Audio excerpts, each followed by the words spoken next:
Muy buenas amigos de El Nuevo Diario TV. Nuevamente con ustedes, la Fundación Ciencia, Cultura y Educación ofrece análisis y síntesis. Hoy con una interesante entrevista con el director de EduMax Radio, EduMax Televisión, es Radio Televisión Educativa. Don Rafael Alonso Rijo nos honra con su presencia. Como siempre, con la compañía del doctor Alonso, la confianza, como que Alonso suena mejor que decir Rafael Alonso Rijo. Bueno, usted sabe, un trato de padre a hijo, de compañero de trabajo, de amigo. Sí. Así es que viniendo de usted, viniendo de nuestro colega, nosotros somos como los guardias, vemos el rey del derecho, ¿verdad que sí? Y honrado, sintiéndome muy honrado de estar aquí acompañando a la Fundación, estar en las instalaciones del Nuevo Diario. Y en esta condición le contaba que mis inicios como profesional del periodismo fueron precisamente acá, en este periódico, en el año 1985. Yo estaba muy chiquito cuando eso. No habíamos nacido, Gabriel. Usted había nacido cuando eso, ¿verdad que sí? Don Gabriel, para ese entonces, yo me imagino que tenía que estar por Radio Guarachita, por ahí, gerenciando, ¿o no?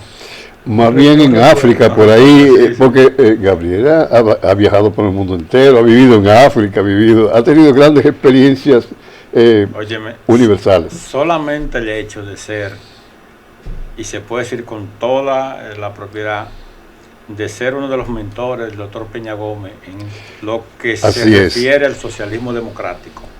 Eso es un gran orgullo, ¿verdad que sí? Sí, pero aquí venimos un gran a hablar compañero. de ti.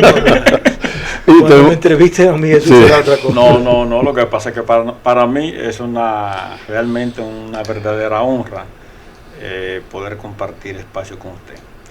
La gran relación que existió entre Gabriel y Peña Gómez, tanto que el ingeniero Hipólito Mejía siempre le decía a Gabriel, le decía Peñita. Sí, don Peñita. La primera pregunta sería lógica. ¿Cuál es la situación de EduMax Radio? Bueno, que la gente no sabe lo que es EduMax Radio ni EduMax Televisión, porque ayer leía yo en un escrito que alguien decía que no se podía llamar así porque todavía no se ha legalizado. No sé si eso es verdad, ese nombre. Pero es Radio Televisión Educativa, que es el órgano difusor radial y televisivo del Ministerio de Educación. Sí, que está en una nueva etapa, ¿no? Una etapa de relanzamiento. Como sabemos, esta institución nace hace aproximadamente 41 años con el nombre de Radio Educativa Dominicana, Radeco. Y es una iniciativa con la idea de llevar lo que era la educación y la formación a través de la radio. El país venía con algún tipo de experiencia ya, teníamos por ejemplo lo que eran las radionovelas cubanas que se hacían, ¿no? El derecho de nacer, Cuba aportó mucho, ¿verdad? Sí. Veníamos con la experiencia de Radio Santa María, con las escuelas a distancia, sí. La Escuela Radiofónica Santa María, y viendo los resultados que eso estaba dando en la formación del pueblo dominicano, bueno, pues el Estado decide crear Radeco. Fue evolucionando. Bueno, Radeco en su mejor momento tenía radioemisora en casi en todas las provincias del país, se veía con distinta frecuencia. Sin embargo, con el paso del tiempo fueron desapareciendo esas emisoras. Muchos transmisores, muchas frecuencias esas se fueron asignando al sector privado de las distintas provincias. Esos sectores se fueron quedando con los transmisores, etcétera, etcétera. Y hoy día, lo que es la radio y televisión educativa, la emisora apenas se escucha en el Distrito Nacional y parte de la provincia de Santo Domingo, hoy día. Nosotros, pues, hay que recordar que en el año 2000, el expresidente Leonel Fernández emite un decreto donde incorpora la parte de televisión a Radeco. Entonces comienza a llamarse Radio Televisión Educativa. Sin embargo, eso se quedó en simple decreto, no es hasta la gestión de doña Milagros Ortiz Bosch en la vicepresidencia de la República y secretaria de Estado de Educación, donde precisamente bajo nuestra gerencia, que éramos en aquel entonces director de comunicaciones del MINER, comenzamos a incorporar los primeros equipos de televisión y hacer las primeras transmisiones de televisión a lo que era entonces Radio Televisión Educativa. La idea en aquel entonces era pasar el canal 17 a lo que al Ministerio de Educación. Una vez que sale el PRD del poder, pues tenemos que decirlo con toda justeza, ¿verdad? Radio Televisión Educativa se convirtió en una especie de programación que solamente salía por el canal 185 de Claro. Y se convirtió en una especie de depósito de gente que algunos con muy buenas intenciones, muy talentosos, otros que no hacen absolutamente nada. Y no es hasta este momento que el presidente Luis Abinader le pide al ministro Ángel Hernández que se cree una verdadera y real televisión educativa y cultural en el país, diferente a Radio Televisión Dominicana, que tiene sus propias características como televisora estatal. Nosotros lo que hicimos, o sea, ya en nuestra condición de director general de comunicaciones del MINER, el ministro Ángel Hernández puso esa responsabilidad bajo nuestros hombros y nos dedicamos de hace aproximadamente casi 5 meses a trabajar en lo que es la transformación y a crear ese mandato del presidente. Se han introducido algunos cambios en la planta física, se han hecho mejoras, se revisaron todas las programaciones que habían, se diseñaron otro tipo de programas, se llegó a un acuerdo con ADETEL, la Asociación de Cableros a nivel nacional, y hoy día nos estamos viendo en unos 67 canales de cable a nivel nacional, cubriendo unas 28 provincias, como Canal 17. Hemos ampliado, potencializado las transmisores que hay, y ya la radio se está escuchando en algunos puntos del país: San Pedro de Macorís, Bonao, La Vega. Hay veces que se mete, por ejemplo, en algunas regiones del Nordeste, Puerto Plata. Y estamos en proceso de instalar aproximadamente 4 transmisores que le daría la potencia necesaria para oírse la radio a nivel nacional, y llegamos a un acuerdo con Radio Televisión Dominicana, donde ya nos están prácticamente cediendo la frecuencia del canal 17, y tenemos en licitación la compra de unos 12 transmisores que harían de este canal, del canal 17, el canal más potente que tendría la República Dominicana, que se vería por aire, se vería en todo el país, y ya a través de Claro y a través de las demás empresas cableras, verdad que sí, nos estaríamos viendo a nivel nacional. Precisamente en esta semana terminamos de hacer las instalaciones de la fibra óptica entre lo que es la Radio Televisión Educativa, que ya se llama EduMás, el ministro tiene la orden departamental para el cambio de nombre, y estamos en el proceso de registro del nuevo nombre, para así nosotros relanzar, ¿verdad?, con una nueva programación de 12 horas, que la semana que viene comenzamos ya a hacer pruebas con bloques de 3 horas seguidas, para probar lo que es la fibra óptica, a ver si en este mes el presidente Luis Abinader pues pone en funcionamiento y relanza lo que es ya esta institución, que incorpora además un periódico digital y un sitio web para el aprendizaje en línea, lo que lo convierte en una plataforma multimedia y digital de alcance nacional al servicio de la educación dominicana. Estos canales de comunicación, radio, televisión y medios impresos, el contenido cuál sería el contenido educativo, porque para eso se crearon. Yo creo que es un medio en manos del Estado que había sido descuidado en cuanto a lo educativo. Fíjese, la prueba PISA, los resultados de la prueba PISA reciente demostraron que el modelo que se aplicó en la República Dominicana durante la pandemia, utilizando la televisión y la radio para enseñar, tuvo sus resultados. Recordemos que de 9 países que durante el periodo de la pandemia tuvieron resultados positivos, la República Dominicana está dentro de esos 9 países y el segundo en América Latina. Resultados positivos en aspectos que uno no se imaginaba: ciencia, matemática y lectura y escritura. Es decir, tuvimos avances significativos. Y eso fue fruto a ese modelo que se aplicó. Es pensando en eso que el presidente Luis Abinader, ¿verdad?, viendo esos resultados, decide potencializar lo que es una televisora educativa y cultural. Ahora bien, ya una vez el ministro pone esa responsabilidad bajo nuestros hombros y conociendo nosotros ya el sistema educativo en sentido general, lo que hicimos fue ampliar el proyecto.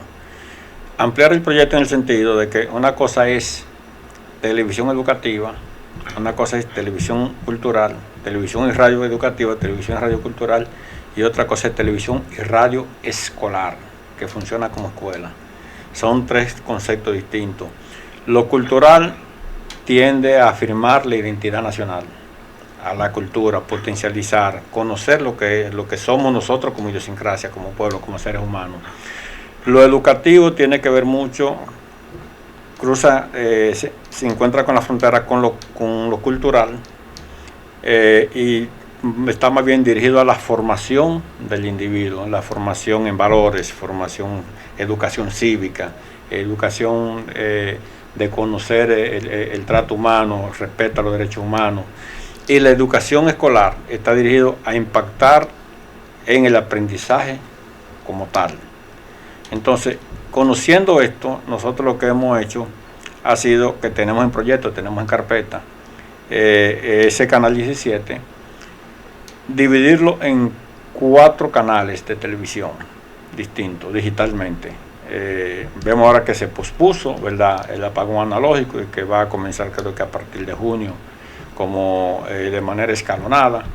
Pero una vez tengamos ya la televisión digital y ya se están repartiendo las cajas terrenas digital, y que es un paso que se puede ir dando, lo que tenemos ya proyectado y así estamos trabajando es dividir ese canal en 4 canales distintos. Tendríamos entonces el canal 17 como canal educativo y cultural, dentro de esa combinación de lo que es la afirmación de la identidad nacional y la formación cívica de la ciudadanía, con una programación lúdica, programación divertida, programación que forme y que nos ayude, ¿verdad?, de enseñanza, donde hay una gran programación dirigida a todos los públicos, dirigida a las amas de casa, a los padres, a los estudiantes, a la población en sentido general, pero siempre identificándonos como pueblo y formando.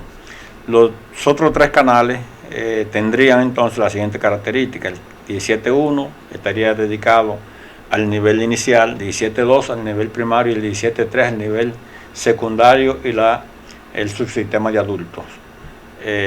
Porque la educación preuniversitaria se divide en esos 4: inicial, primaria, secundaria y subsistema de adultos, que es un subsistema independiente, ¿verdad? Ahí está Prepara, etcétera, que tiene que tener una programación. Entonces, en cada uno de esos canales se va a crear programaciones dirigidas a impactar el proceso de enseñanza-aprendizaje de cada uno de esos niveles. A eso le estaríamos agregando, ¿verdad que sí? Estamos creando una nueva división, que es una división de creatividad. Ahí estaríamos ya trabajando en videojuegos que impacten cada uno de esos niveles, porque así como los estudiantes del nivel inicial, nivel primario y secundario, aprenden con los videojuegos, también nosotros los adultos con videojuegos podemos aprender si se diseña precisamente para este tipo de público. Estaríamos trabajando dibujos animados, tanto en 2D, 3D como 4D. Estaríamos trabajando también haciendo series de televisión, películas, con la técnica del metahumano. El metahumano, que es verdad, cuando usted toma, por ejemplo, nosotros pudiéramos tomar una foto, vamos a decir, de el expresidente Antonio Guzmán, o una foto de Rafael Leónidas Trujillo.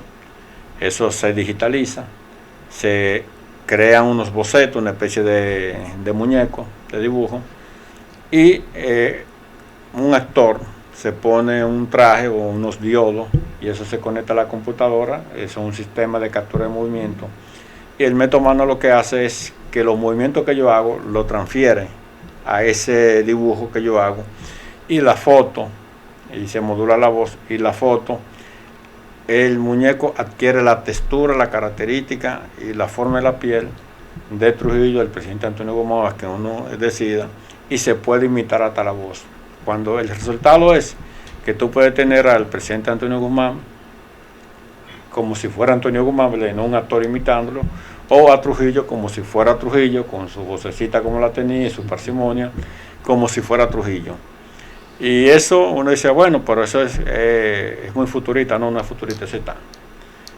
El mayor ejemplo es que Bruce Willis, este actor, ¿verdad?, de Duro de Matar, acaba, entonces, que tiene un problema de salud, ya él no puede hablar, está prácticamente parapléjico, y acaba de firmar un contrato con una firma de un perfume y una bebida rusa, donde él aparece robusto, tú entiendes, su figura. O el caso de Paul Walker, que muere cuando está filmando la película número 9 de Rápido y Furioso. Sí. Pero ya creo que van 12 películas Rápido y Furioso, y Paul Walker aparece actuando, utilizando esa técnica que se hace. Entonces, hacia ahí va este proyecto de Dumas, que ya sería una plataforma educativa y cultural del pueblo dominicano, con una proyección grandísima, y que sabemos que una vez se aplique y tenga alcance toda su potencialidad, por el impacto que va a tener en la formación educativa y cultural del pueblo dominicano, en la afirmación de la identidad nacional, en los conocimientos de nuestros valores, pero también el proceso de enseñanza-aprendizaje de los distintos niveles, pues va a ser enorme. Impactado estamos. Rafael Lorenzo Rijo. Alonso Rijo. Es un elemento sumamente importante que tú destacas. Este relanzamiento nace en la mente del presidente como una respuesta a la condición en la posición que quedamos en la prueba PISA.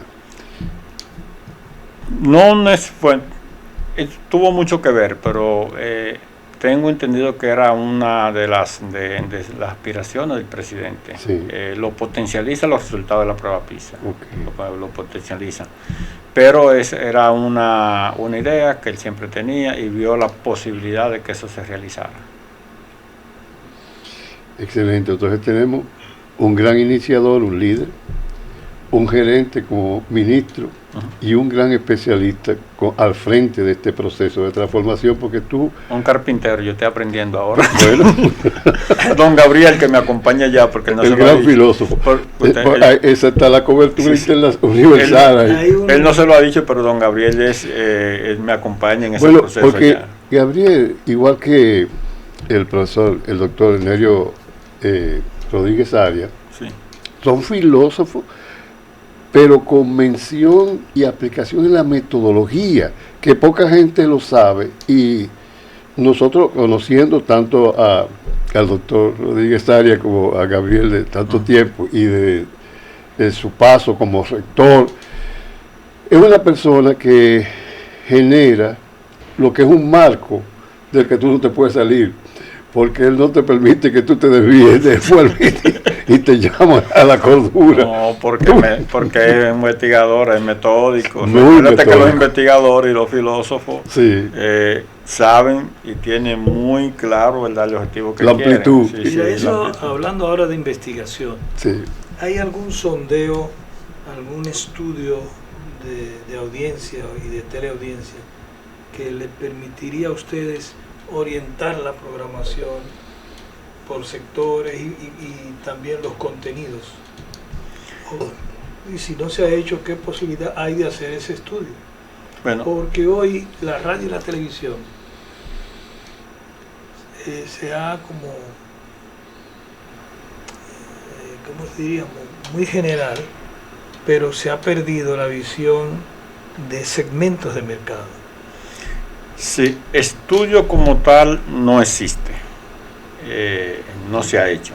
Ahora bien, recuerden o recordemos que nuestro público meta es el país entero. Exacto. O sea, nuestro público meta inicialmente son casi 3 millones de estudiantes del sistema público y del sistema privado. Porque aunque esta institución es regenteada por el Ministerio de Educación, ¿verdad que sí? Que todo el mundo piensa que educación solamente tiene que ver con lo que es los estudiantes, los liceos públicos, pero es el regente de la educación preuniversitaria de todo el país, incluyendo los mejores colegios privados. ¿Entiendes? Sí. Entonces, nuestra programación va dirigida a esos 3 millones de estudiantes, pero también nuestra programación va dirigida a los padres de esos estudiantes. Y los padres de esos estudiantes son los empresarios, los ingenieros, los abogados, los artistas, el obrero, el chofer, y como yo siempre digo, hasta el delincuente y el narco, porque también el delincuente y el narco tienen hijos en la escuela. Sí. Permíteme, Alonso, rescatar la idea del doctor Rip, que es sumamente importante. Como filósofo, los filósofos son universalistas, pero él ha planteado algo muy importante como metodólogo, que es la necesidad de segmentar el universo.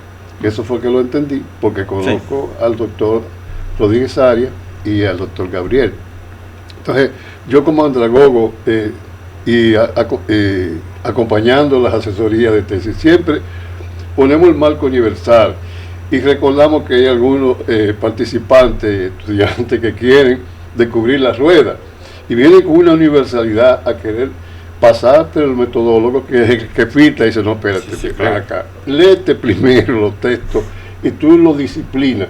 Y me gustó mucho esa posición del doctor Rip, porque lo que tú presentas es sumamente importante, pero hay que segmentar el universo. Entonces, desde ahí, como un menú, como cuando te presentan un menú, tú dices, bueno, tengo tanto, tengo el hambre, y con esto puedo costear este alimento. Un poco circunscríbete a esa parte, porque tú has presentado inclusive la educación de adultos, presenta lo de los padres ahora y el subsegmento de adultos. Háblanos un poco de ese subsegmento, porque es algo que me atañe a mí como andragogo. Sí, fíjese, la idea en sentido general, cuando decimos que estamos dirigidos a todo el país, es porque es la realidad. O sea, el sistema educativo reúne y resume a toda la población dominicana. Sí. Porque los padres, los padres, como decíamos, de esos casi 3 millones de estudiantes, son precisamente los que mueven la economía, son los filósofos, son los médicos, son los comerciantes, el bodeguero, el industrial, el empresario, la mujer que trabaja en casa de familia, el campesino, etcétera, porque son los padres estudiantes. Ahora bien, la programación, y creo que por ahí viene la pregunta del doctor Rick, es la programación, como decíamos, va a haber lo que es una programación escuela, o sea, 3 canales de televisión escolar, y esos canales de televisión escolar están dirigidos a los distintos niveles de educación, inicial, primario, secundario, y la submodalidad ya, el sistema de adultos, programación específica para ello. Ahora bien, a nivel del canal, educativo y cultural, que es el canal general, tenemos una programación dirigida, o sea, una programación variada, donde se han planteado los distintos programas en función de las horas en que los padres y los estudiantes están en la casa. Vamos a decir, sabemos que por la mañanita están preparando, ¿verdad? Los estudiantes, los padres están preparando a sus niños para llevarlos a la escuela, pues hay una programación dirigida no al niño que se está preparando, sino al padre que la puede ir por el emisor o puede ver la televisión o que va conduciendo. Hay una programación, ¿verdad?, dirigida ya a un segmento que probablemente está entre 9 y 10 de la mañana en la casa, que son padres, pues, algunos estudiantes, ¿te entiendes? Y así se van formando una programación en función de la presencialidad de tanto los estudiantes como de los padres en la casa, y pensando también en que muchos padres pueden estar en sus trabajos, no viendo la televisión, pero pueden ver el programa por sus pacientes mientras están trabajando, o lo pueden estar escuchando por la radio. El gran reto que nosotros tenemos es que esa propuesta que estamos ya preparando y que vamos a lanzar sea lo suficientemente buena y atractiva como para que ese segmento, ese público meta que nosotros estamos trabajando, en vez de buscar ponerse a escuchar un programa de debate, de discusión política, donde cada cual defiende una posición, vamos a decir, no es que sea malo, o un programa determinado, ¿te entiendes?, que nadie educa, prefiera una programación que lo forme. Yo recuerdo, por ejemplo, en mi caso, que tenía que salir a trabajar todos los días, trabajaba en el periódico El Caribe en ese entonces, cuando la pandemia. Yo hacía muchísimos repasos, yendo a la clase de francés, o yendo a la clase de física, la clase de historia, mientras iba manejando, ¿verdad que sí? O mientras estaba trabajando, escuchaba la clase o la podía ver.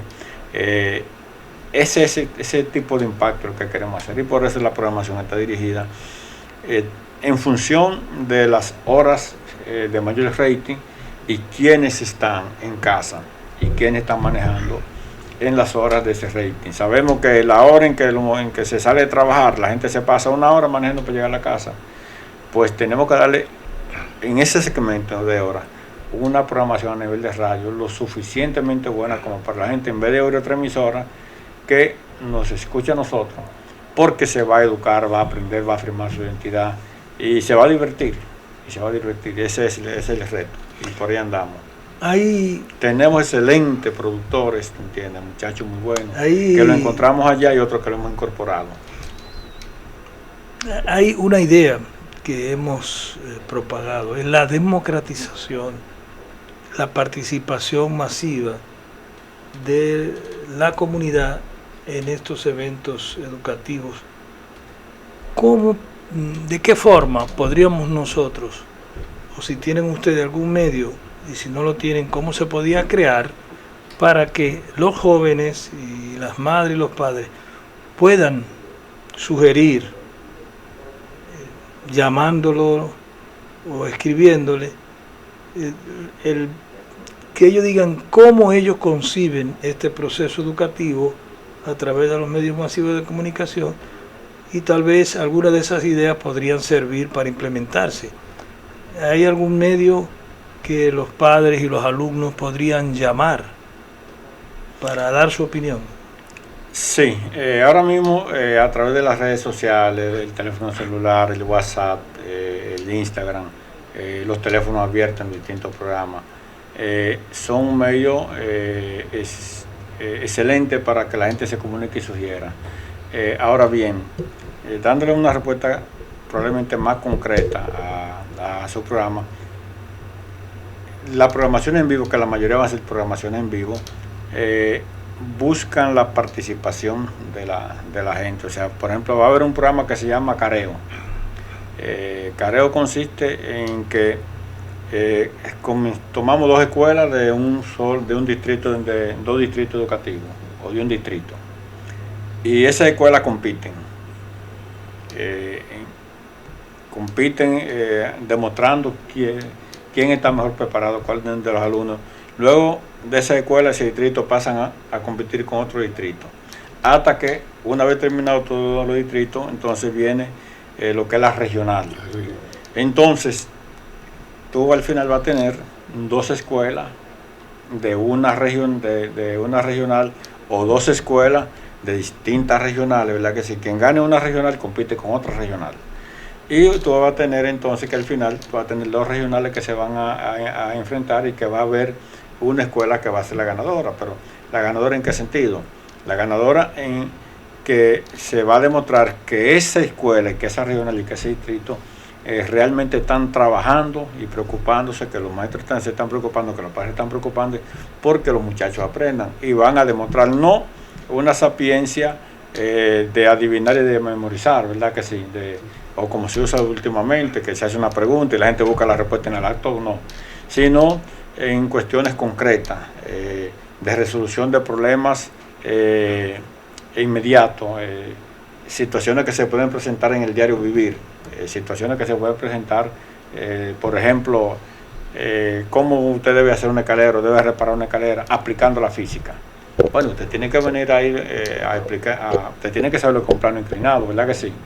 O cómo usted puede reaccionar rápidamente cuando va conduciendo. La gente no se imagina el proceso mental que significa manejar un auto. La complejidad cognitiva. Y la complejidad cognitiva, y eso es física. ¿Por qué? Porque tú estás aplicando, cuando usted va manejando, a la hora de usted acelerar, a la hora de rebasar, usted tiene que calcular la velocidad a la que usted va, la velocidad a que viene el otro, el que va al lado, y la aceleración que usted tiene que aplicar para poder rebasar.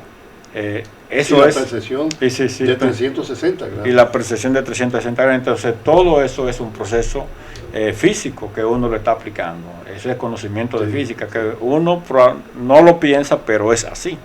Y absolutamente, y cuando uno come, los procesos químicos que se producen en el cuerpo de uno, ¿tú entiendes? A la hora de uno alimentarse. Entonces, es una programación dirigida más bien en ese sentido. Pero hay maestros retirados, maestras específicamente, que les gustaría opinar de cómo deben hacerse las cosas. ¿Hay algún teléfono, algún medio de comunicación? La maestra X, que duró 20 años en la docencia, le agrada los medios masivos de comunicación para reforzar o realizar la docencia, pero le gustaría opinar.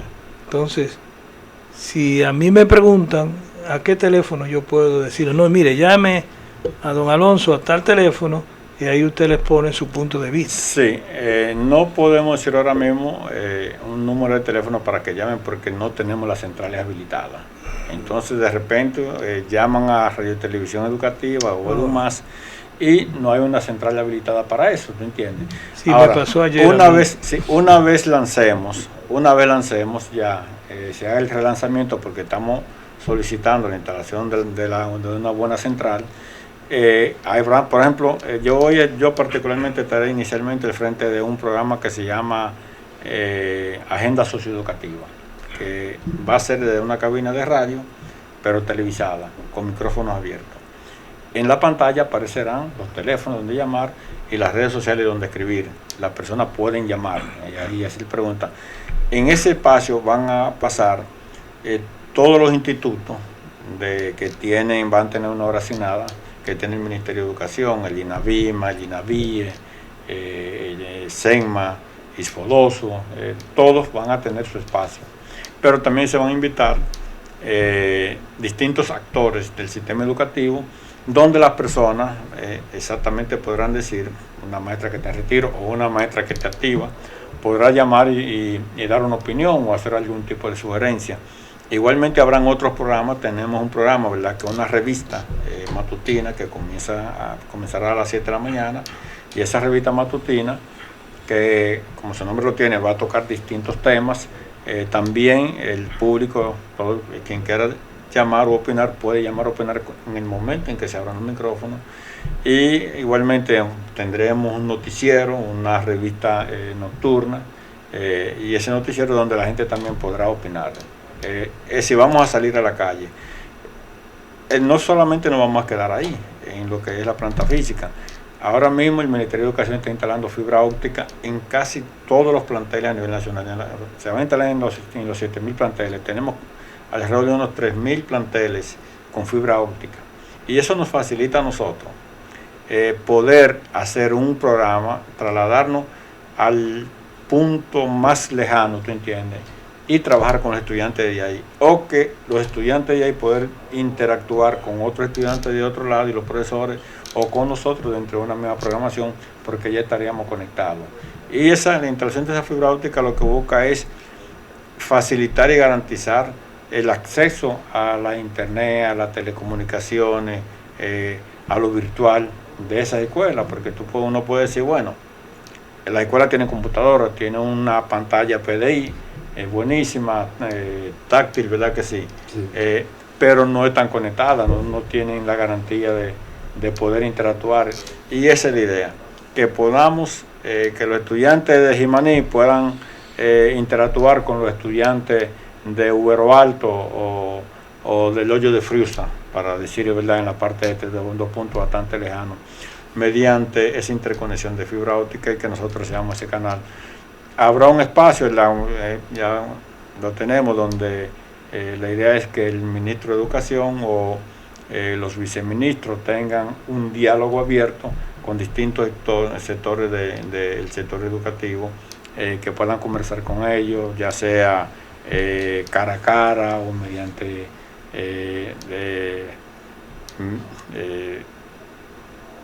llamada telefónica, por la vía virtual, etcétera. Es decir, es una programación, y ese va a ser un espacio sumamente interesante, porque es donde el ministro y los funcionarios del Ministerio de Educación van a tener ese diálogo directo con la gente, que es lo que usted se plantea. Hay un tema de tipo teórico, es la filosofía educativa.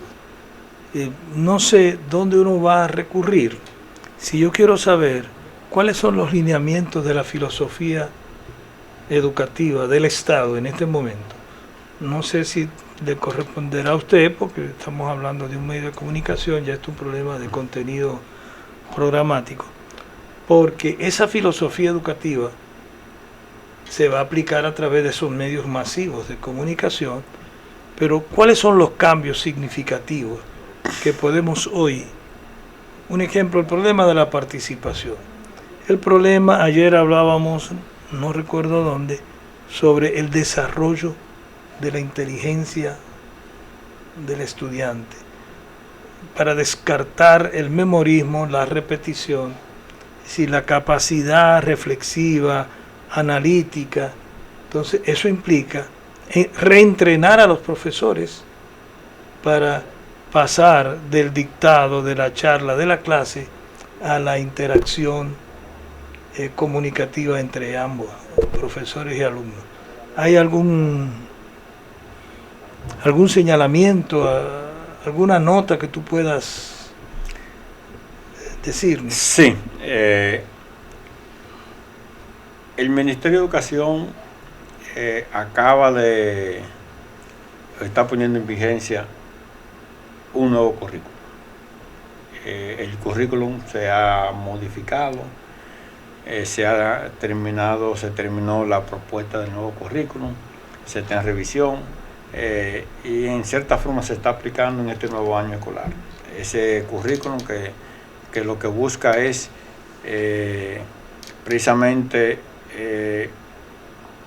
que el aprendizaje no sea un aprendizaje de memorizar. Por eso hablábamos, por ejemplo,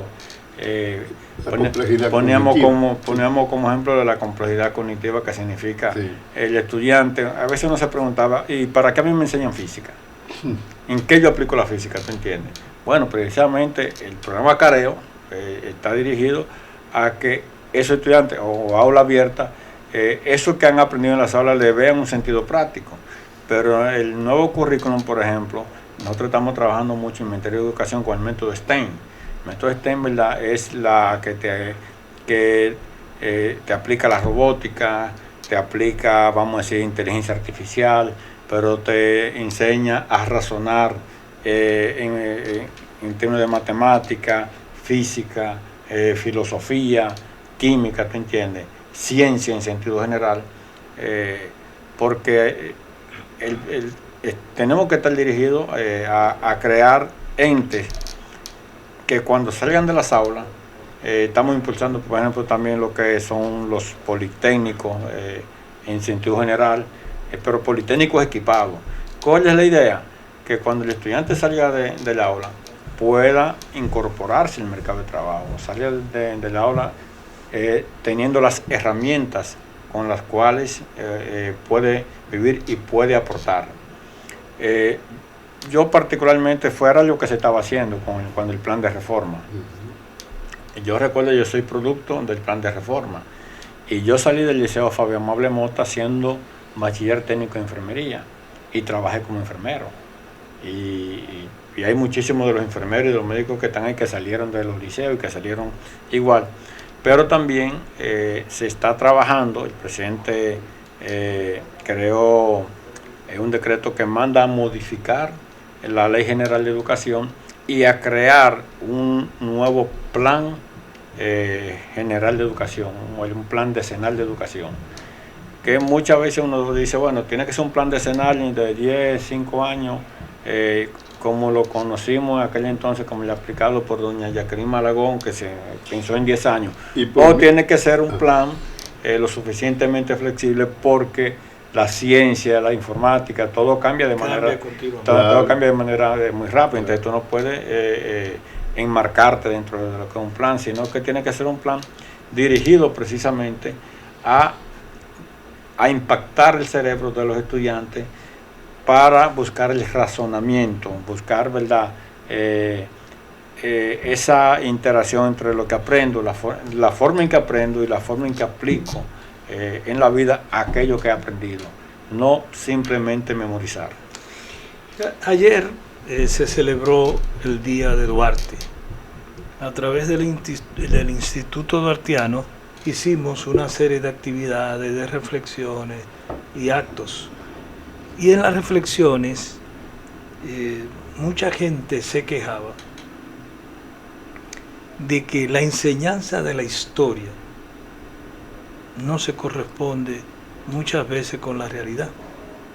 Y entrevistando ayer en otro programa de radio que yo tengo a Juan de la Cruz, señalábamos 5 elementos o 6 de la historia de Duarte que no se tocan.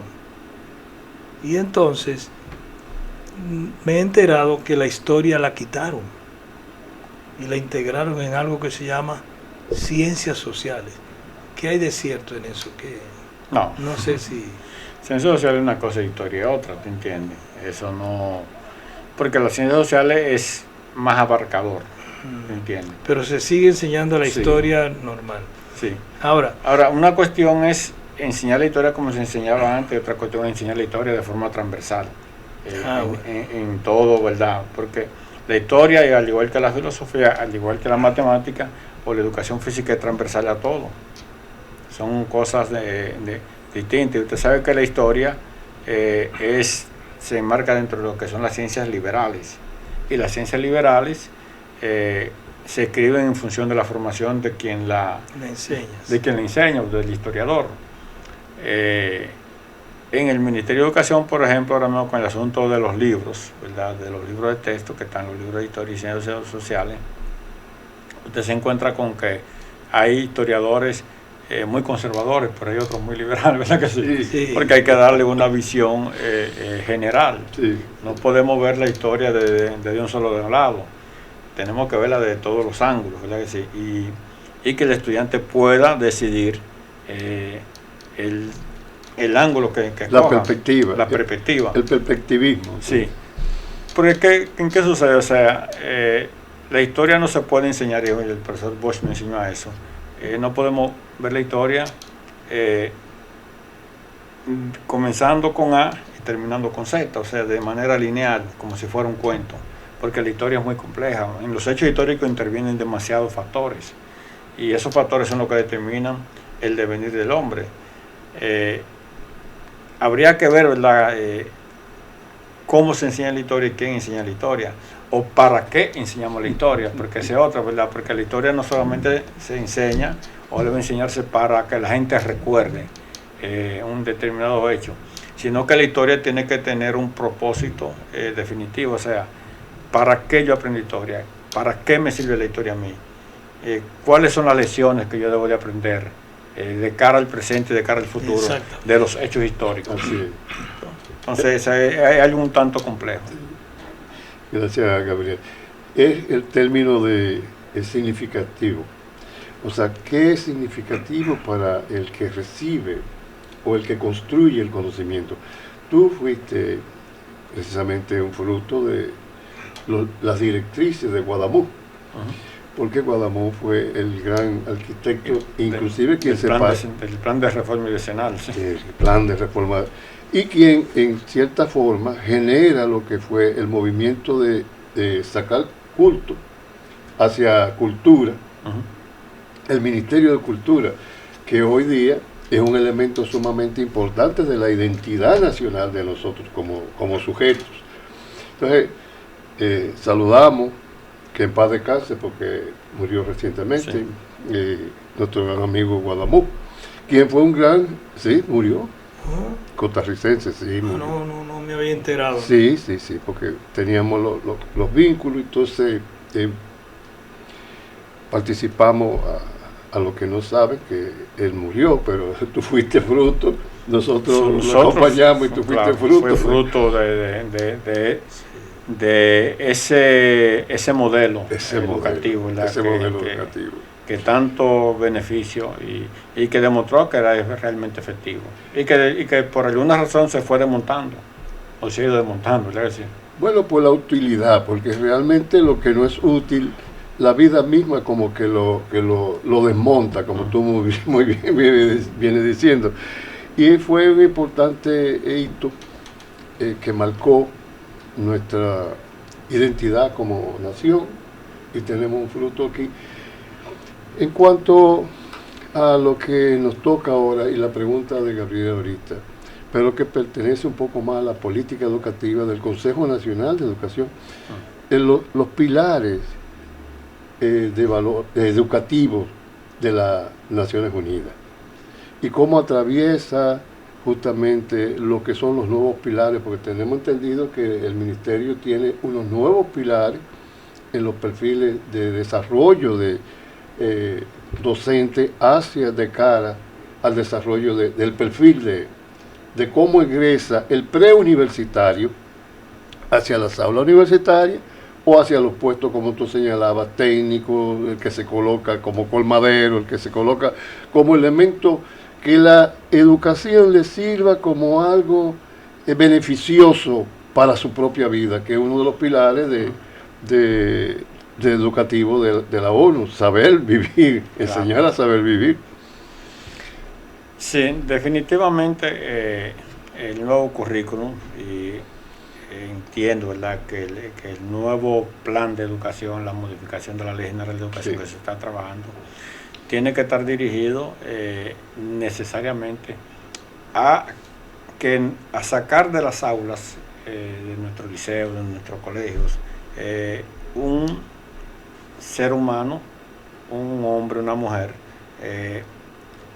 que sean productivos, que sean capaces de decidir si lo que le conviene, de acuerdo a la circunstancia en la que vive, es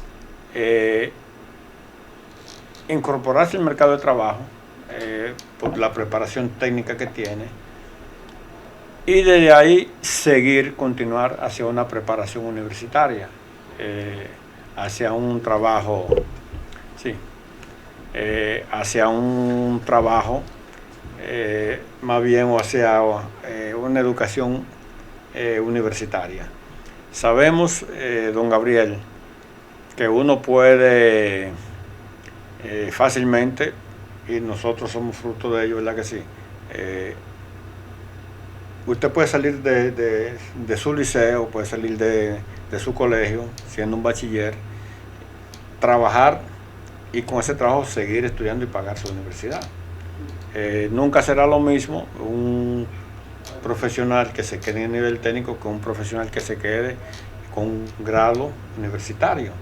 Siempre el que tiene un grado universitario tendrá mejores oportunidades de empleo, tendrá mejores oportunidades de ingresos, mayores ingresos, pero también siendo lo suficientemente hábil, si teniendo usted un grado un grado técnico, usted puede, sin ningún tipo de problema, tener ese grado técnico, desarrollar algún tipo de nivel de ingreso, un buen trabajo, desarrollar un negocio particular, convertirse en un empresario, etcétera, etcétera. Hacia ahí va la educación dominicana, hacia formar individuos útiles, individuos que sean capaces de decidir por ellos mismos qué es lo que más les conviene en la vida. Mira, volviendo a la parte de la comunicación masiva, sí, la comunicación social, que es tu área de trabajo, ¿cuál sería hoy el aporte de los medios de comunicación, radio, televisión, internet, como soporte del proceso educativo estatal y también de la educación del ciudadano en general? Esa educación ciudadana que educa para la responsabilidad social, para la solidaridad, los aspectos del patriotismo, de reconocer nuestros grandes luchadores. Como comunicador, ¿cómo tú concibirías hoy el papel de estos medios de comunicación y de los comunicadores en especial? Es un gran reto en sentido general. Es un gran reto porque tenemos que conocer la naturaleza de los medios de comunicación. Los medios de comunicación son empresas. Y no necesariamente son universidades ni son escuelas. Los medios de comunicación impactan lo que decíamos al principio, lo que puede ser la radio y la televisión educativa y cultural. Desde ese punto de vista, los medios estamos llamados a afirmar la identidad nacional y a formar ciudadanos, a contribuir, ¿verdad?, con lo que se publica, con lo que sale en nuestras redes, con lo que sale en la televisión, en la radio, con lo que sale en los impresos, a formar ciudadanos. No a enseñar como tal, no son medios escuelas, no son medios escolares, sino son medios que están llamados, además de su actividad comercial propiamente, porque necesitan desarrollar una actividad comercial para sostenerse, sí a la formación ciudadana, a la educación física, a verse como medios precisamente educativos y culturales, afirmando la identidad, afirmando la dominicanidad, pero al mismo tiempo viendo lo que es esa formación en valores en sentido general. Es la deontología, es a lo que se está llamando. Ahora, en la forma en que se hace y se aplica es otra cosa. Ya eso ya es propio de cómo quienes dirigen los medios de comunicación asuman su misión. Agradecemos a don Alonso Rijo su participación aquí en Análisis y Síntesis, que es una producción de la Fundación Ciencia, Cultura y Educación. Estas orientaciones tan puntuales que él ha realizado sobre el sistema educativo, el papel de los medios de comunicación, y esperamos que podamos contar con su participación cuantas veces lo necesitemos, ya sea presencial o ya sea por consejos y orientaciones. ¿Qué le parece? Y queremos... Mi jefe me está diciendo que cuando a veces me necesiten, porque él es el jefe mío ya. Allí en Edumás él es mi jefe. No, sí. No, eso es... la demagogia vamos a dejarla fuera. En verdad, agradecemos su participación y esperamos poder contar siempre con su apoyo y colaboración. Muchas gracias, porque nosotros tenemos un espacio limitado Y hay un señor que siempre se me sienta ahí al frente, que vive haciendo señas. Y por suerte limitado el espacio. Él juega con los dedos. Él juega con los dedos. Cuando hay 5 minutos te pone así, después te lo va a... Así que el próximo sábado estaremos nuevamente con ustedes en Análisis y Síntesis. Muy buenas. Gracias.